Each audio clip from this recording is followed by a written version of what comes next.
사랑하는 신일교회 성도 여러분, 2월 2일 새벽 말씀입니다.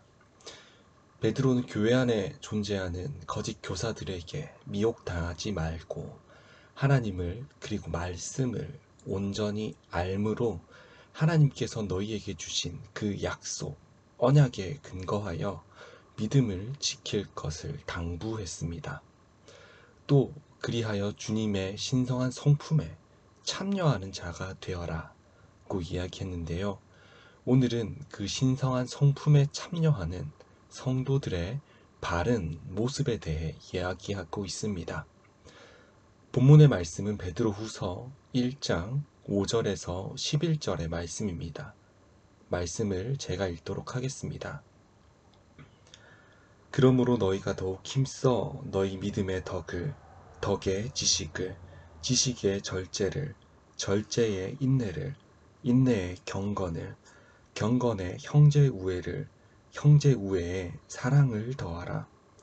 이런 것은 너희에게 있어 흡족한즉 너희로 우리 주 예수 그리스도를 알기에 게으르지 않고 열매 없는 자가 되지 않게 하려니와 이런 것이 없는 자는 맹인이라 멀리 보지 못하고 그의 옛 죄가 깨끗하게 된 것을 잊었느니라. 그러므로 형제들아 더욱 힘써 너의 부르심과 택하심을 굳게 하라.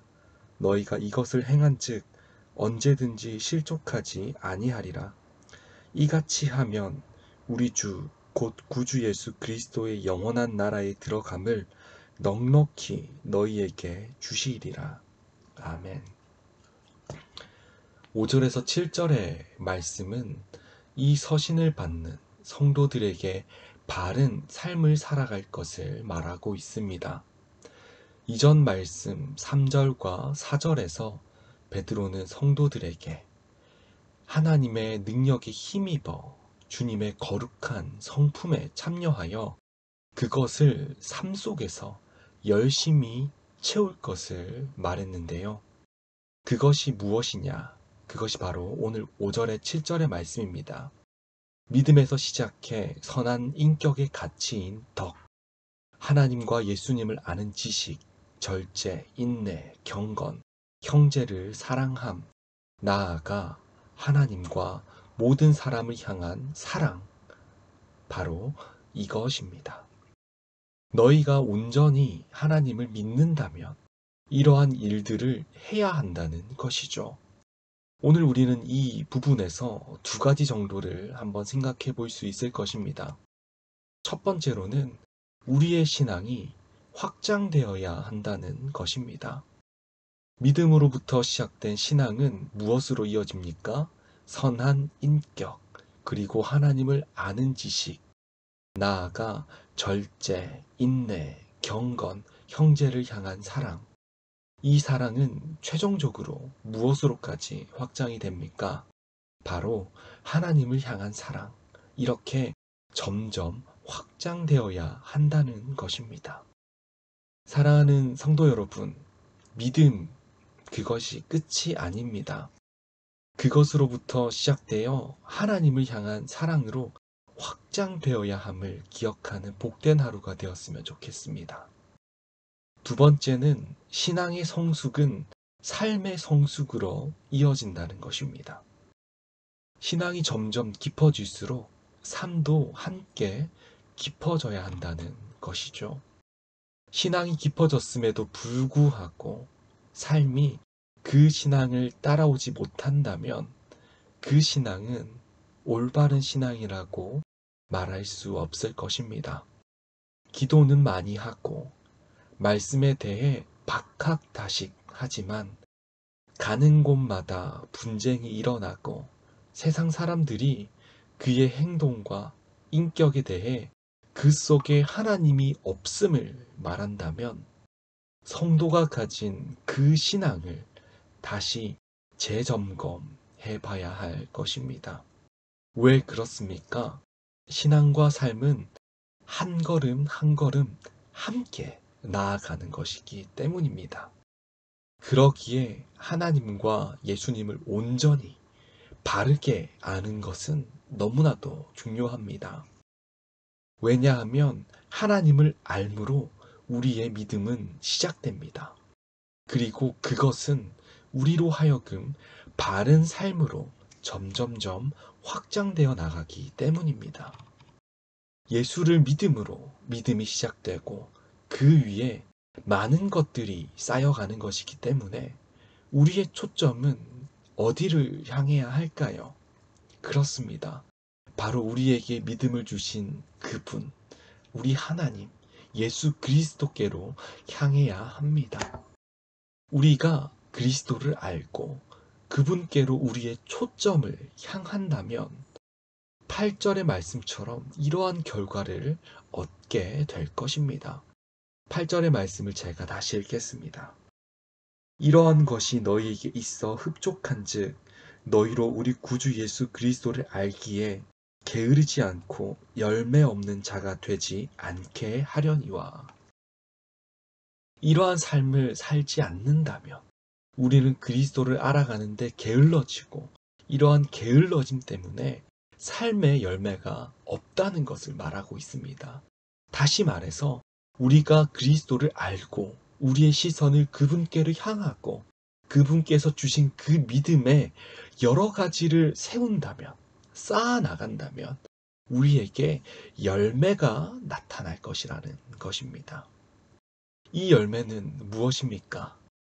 갈라디아서 5장 22절의 말씀에와 같이 사랑, 희락, 화평, 오래 참음, 양선, 자비, 충성, 온유, 절제, 이러한 것들을 기쁨으로 나타내고 드러내며 주변을 화목으로 나아가게 한다는 것이죠.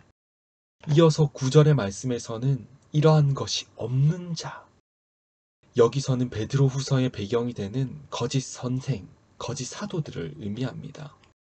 이러한 것이 없는 자는 맹인이며 하나님이 사해 주신 그 죄에 대한 자유함을 누릴 수 없음을 이야기하는데요. 그러기에 이 세상에서 평안을 누릴 수 없습니다.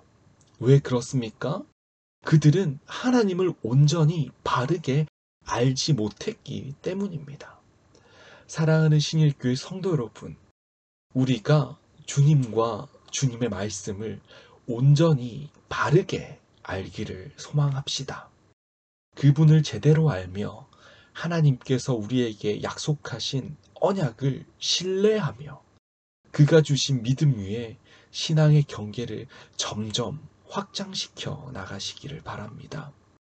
거짓 사도, 거짓 선생들처럼 맹인과 같이 이 세상을 살아가지 마시고 두 눈을 부릅뜨고 내가 보는 것과 내가 가고 있는 길을 바라보며 주님의 길을 걸어가시는 저와 여러분이 되시기를 축복합니다. 말씀을 마치며 10절과 11절의 말씀을 읽고 기도하겠습니다. 그러므로 형제들아 더욱 힘써 너희 부르심과 택하심을 굳게 하라. 너희가 이것을 행한즉 언제든지 실족하지 아니하리라. 이같이 하면 우리 주 곧 구주 예수 그리스도의 영원한 나라에 들어감을 넉넉히 너희에게 주시리라. 아멘. 우리가 맹인과 같이 이 세상 살아가지 않고 오직 하나님을 바라보며 하나님의 말씀에 힘입어 세상을 분별하며 하루를 살아가시는 저와 여러분이 되시기를 주님의 이름으로 축복합니다. 기도하겠습니다. 사랑의 하나님, 감사합니다. 우리가 복음을 알게 하심에 너무나도 감사합니다. 그리고 그 복음으로, 그 말씀으로 이 하루를 시작하며 어디에서도 흔들리지 않고 온전히 두 눈을 부릅뜨며 내가 보는 것과 내가 가는 이 길을 정확히 판단하고 분별하며 이 세상에서 흔들리지 않게 살아가게 하여 주시옵소서. 주님 아버지, 늘 연약합니다. 하루도 연약하지 않은 날이 없습니다. 그러나 오늘 하루 주님의 말씀에 힘입어 담대히 하루를 시작합니다. 아버지 하나님, 우리의 눈과 우리의 발을 이끌어 주시옵소서. 또한 우리의 믿음을 굳세게 하셔서 세상 어디에서도 그리스도의 발자취를 따라갈 수 있도록 우리에게 힘과 능력을 더하여 주시옵소서. 감사합니다. 오늘 하루도 주님께 온전히 의탁드립니다. 예수 그리스도의 이름으로 기도합니다. 아멘.